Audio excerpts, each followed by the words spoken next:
¿Sabe de dónde se agarran los de la doctrina de Jesús solo? Ellos dicen que que las personas tienen que ser bautizadas en el nombre de Jesús y no en el nombre del Padre, del Hijo y del Espíritu. Vamos a leer esos dos versículos, porque dice, lo que nosotros citamos no lo toca. No, eso es lo que más estoy tocando, es lo que más toco. Hechos capítulo 2, versículos 37 y 38. Al oír esto, después de que Pedro dio el discurso, al oír esto se compungieron de corazón y dijeron a Pedro y a los otros apóstoles: varones hermanos, ¿qué haremos? Pedro les dijo: arrepentíos y bautícense cada uno de vosotros en el nombre de ¿quién? De Jesucristo, para perdón de los pecados, y recibiréis el don del Espíritu. Ellos se agarran de ahí. Ahora vamos a ir a lo que dice San Mateo, capítulo 28, verso 16 hasta el 20. Pero los 11 discípulos fueron a Galilea, al monte donde Jesús les había ordenado, y cuando le vieron, le adoraron, pero algunos dudaban. Y Jesús se acercó y les habló diciendo: toda potestad me es dada en el cielo y en la tierra. Por tanto, aquí está la clave: id y haced discípulos en Israel. ¿Cómo dice ahí? ¿En todas qué? Las naciones. En todas las naciones, bautizándoles, léalo conmigo, en el nombre del Padre y del Hijo y del Espíritu Santo. Alguien puede decir: pastor, pero entonces yo no entiendo cómo allí manda que se bautice en el nombre de Jesús, y aquí el Señor manda que se bauticen en el nombre del Padre, del Hijo y del Espíritu. Yo no entiendo. Permítame. Comencemos por prioridades, aunque no es la respuesta, pero simplemente comencemos por prioridades. ¿Quién manda más? ¿Quién tenía más voz? ¿Quién tenía más dominio, más autoridad, más jerarquía? ¿Pedro o Jesucristo? ¿Y cuál fue la orden del Señor Jesucristo? Bautícense en el nombre del Padre, del Hijo y del Espíritu Santo. Y entonces Pedro, ¿por qué habló semejante cosa tan descabellada? No era descabellada. Él tenía razón al mandar bautizar en el nombre de Jesús. ¿Por qué? Es fácil de entender, pero es que vuelvo y te digo, esta gente que profesa no estudian, sino solamente reciben lo que en ocasiones sus falsos maestros les dicen. ¿Por qué Pedro mandó bautizar en el nombre de Jesús? La respuesta es sencilla. Pedro, ¿a quienes les había dado el discurso? ¿A gentiles o a israelitas? Dígalo sin temor. A israelitas. Pedro no le había predicado a gentiles. ¿Quiénes son los gentiles? Los gentiles eran personas que no pertenecían al pueblo de Israel. Todo aquel que no perteneciese al pueblo de Israel era un gentil y era considerado para los israelitas inmundo. Por eso es que el Espíritu Santo tuvo que ordenarle a Pedro y decirle: vaya y no dude de ir con ellos. Y Pedro mismo dice en casa de Cornelio que cuán abominable era, y ellos lo entendían, él estar ahí, porque ellos eran muy sectarios en su religiosidad o en su creencia. Pedro les habló no a gentiles. Nosotros humanamente somos gentiles, ahora somos israelitas pero espirituales, pero hablando humanamente no pertenecemos al pueblo de Israel, no somos judíos. Somos gentiles, pero gentiles redimidos. Entonces Pedro le había dado el discurso a gentiles, a israelitas y a prosélitos. ¿Qué estaban haciendo ellos allí? Iban a adorar. No se iban a emborrachar, iban a ir a adorar, a darle la gloria a Dios. Y entonces todo israelita por naturaleza conocía al Padre Jehová. Ellos conocían a Jehová, sabían quién era Jehová. Y también ellos sabían del Espíritu Santo, porque el Espíritu Santo había venido. Pero no conocían, o sí conocían a Jesucristo, pero le habían dado la espalda, lo habían matado y habían dicho: crucifícale. Entonces, para ellos, para ellos comprobar que estaban arrepentidos y que querían realmente identificarse con la doctrina apostólica, tenían que bautizarse en ese nombre, en el nombre que ellos habían dicho días atrás: crucifícale, crucifícale. Tenían que bautizarse en el nombre de aquel que ellos habían crucificado, y el nombre del que ellos habían crucificado se llamaba Jesucristo. Alabanzas al Señor. Por ello, alabado el nombre del Señor, a su nombre gloria.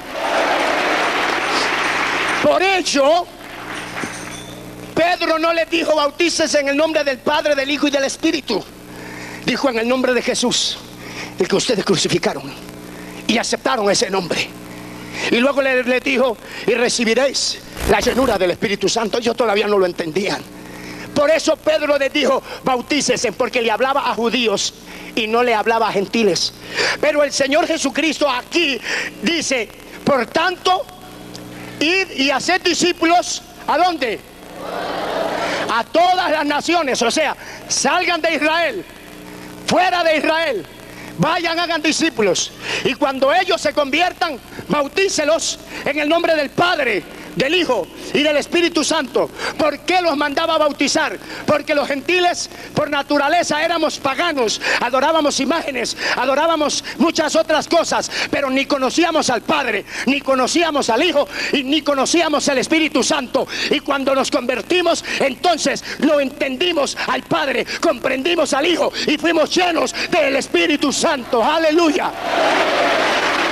Gloria al que vive.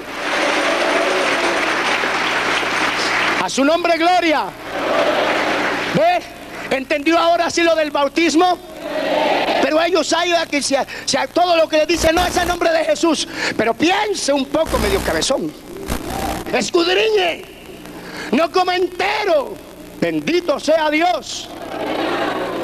Ahora, pero aquí tengo la sobremesa. Aquí tengo la sobremesa.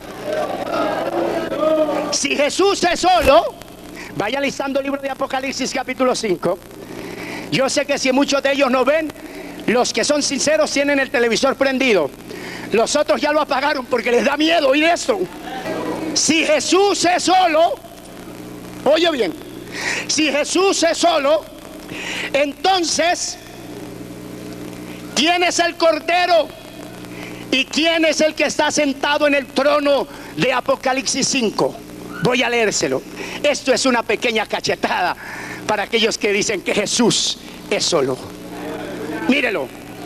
Capítulo 5 del libro de Apocalipsis. Y vi en la mano derecha del que estaba sentado en el trono. Oye, ¿dónde estaba sentado? ¿Quiénes se sientan en el trono? ¿Los plebeyos o los reyes? Reyes.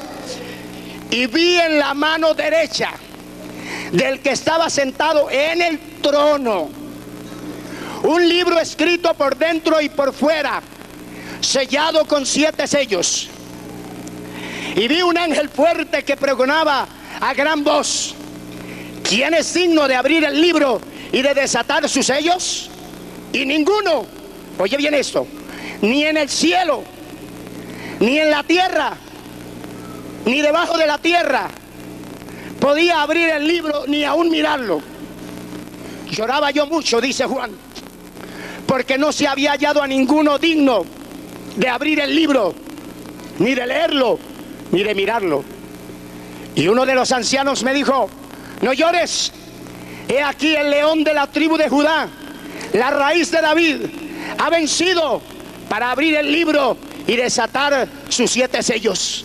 Y miré, y vi en medio del trono y de los 4 seres vivientes y en medio de los ancianos estaba en pie un cordero como inmolado, que tenía 7 cuernos y 7 ojos, los cuales son los 7 espíritus de Dios enviados por toda la tierra. Leamos todos el versículo 7.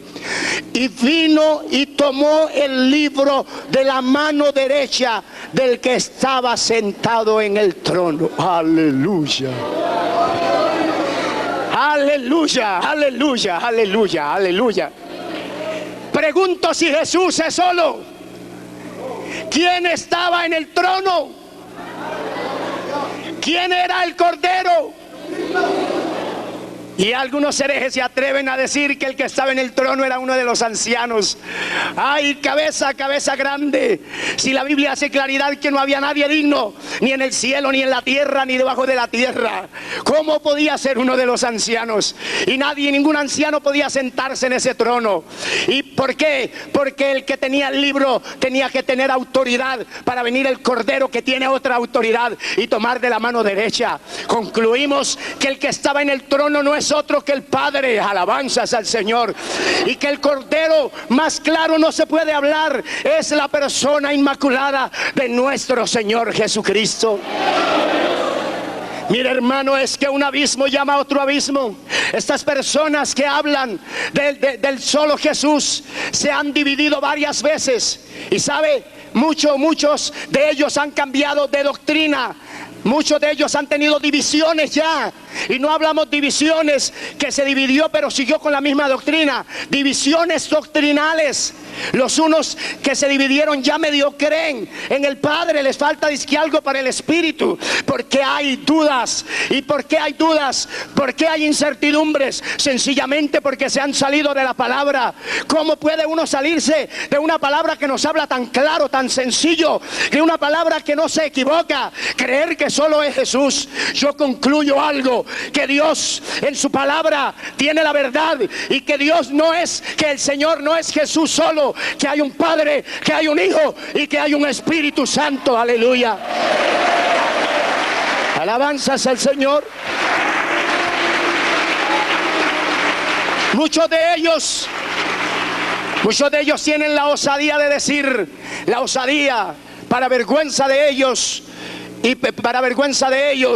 y dolor de sus almas, llegan a decir que nuestro Dios es un Dios de 3 cabezas, y así blasfeman el nombre de la deidad de Dios y de la Trinidad de Dios, que es tan clara en la palabra.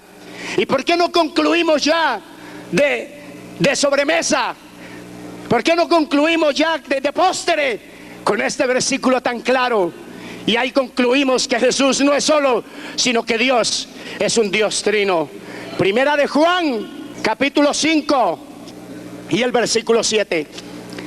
Porque 3 son los que dan testimonio en el cielo: el Padre, el Verbo y el Espíritu Santo. Y estos 3 son uno. Ejad, uno compuesto. Ejad, uno compuesto de varios. Esos son uno, una unidad. Mi familia, somos 8. Mis 6 hijos, mi esposa, mi persona. Pero somos uno, compuesto de varios. Cualquier niño entendería eso. Y queremos hacer claridad a cada uno de los aquí presentes y a cada uno de los que nos ven a través de la televisión. Este programa no tiene que ver nada con la doctrina de Jesús solo. No somos los mismos. No somos iguales. De ninguna manera. Creemos en la sana doctrina, en el Padre, en el Hijo y en el Espíritu Santo. Y esta iglesia es trinitaria. Cree en el Padre, cree en el Hijo y cree en el Espíritu Santo. Aleluya. Aleluya. Pongámonos de pie.